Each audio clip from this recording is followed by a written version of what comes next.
sila tumamay. Sino?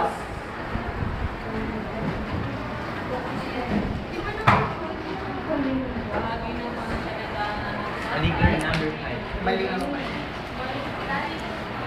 Number 5 na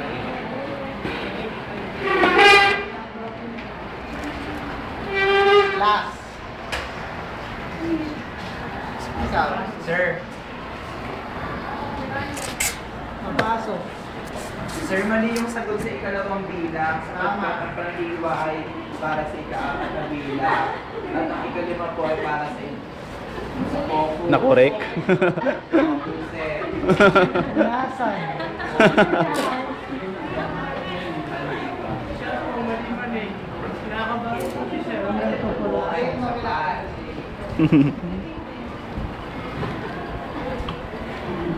Yan. So, tama rin yung mga nilagay at ideya ay kilala sa tawag ng kaisipan.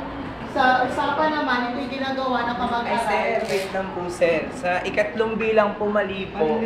Paglilinaw po dapat, hindi panliligaw. Panliligaw. Alam po namin lahat tayo nanliligaw. Pero Panlilinaw.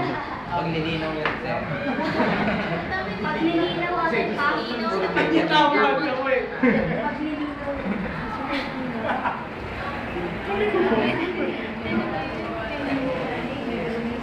wala naman dito.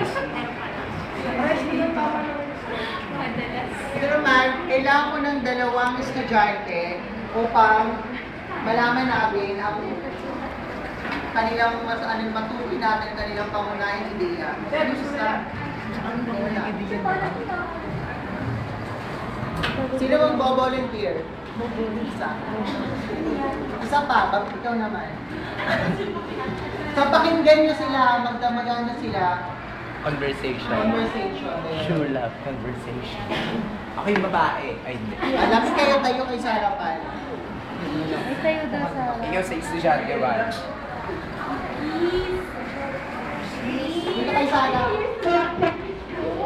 Ikaw yun to. Sorry. Ikaw yun to. Ako yun to. Ay, kahit sino na. Hindi nga gaano kalinaw ang ideya. Dapat ay palawakin kung paaki yung ideya sa pamamagitan ng masusing paglalarawan nito. Tama ka.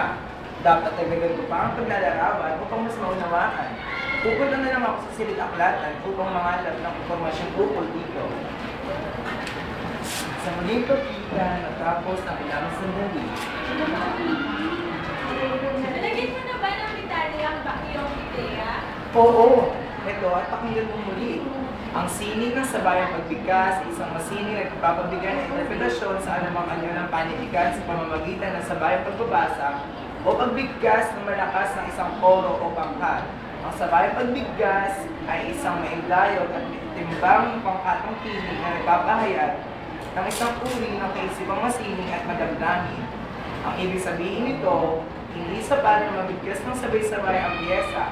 Mahalaga ang magkakatimbang na tinig na pinangkat ayon sa lakas, kinis at taas o baba nito. Tama! Mas naging malinaw ang aking ideya. Ang galing mo naman. Salamat sa iyo. Salamat sa inunukahin mong palawakin ko ang aking ideya upang maging mas malinaw mamaya. Maaari ko itong ipasa sa aking guro.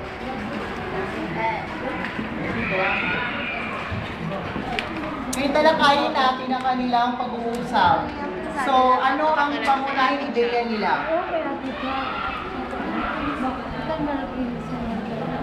Ano sir, kailangan manghalap pa ng impormasyon upang mas maging malinaw yung ipapasang takdang aralin. Tama. Ang pangunahing ideya niya ay yung pagsasabi nila kung paano maaari sa bayan pagbigkas. Dahil una nila nakita na estudyante 1, sinasabi niya dito na hindi siya lubos na naunawaan kung ano yung sinasabi niya. So dahil nakita niya yung kamag-aral niya, sinasabi niya, makakapag-research ka pa sa silid-aklatan para makalanghap ka pa ng mga ideya na para madagdagan pa yung mga kaalaman tungkol sa sabayang pagbigkas. So dito pinapakita rin dito, yung kanilang pag-uusap, kailangan sa isang talakayan, kailangan malinaw ang pagbigkas at nauunawaan ng isang binabasa.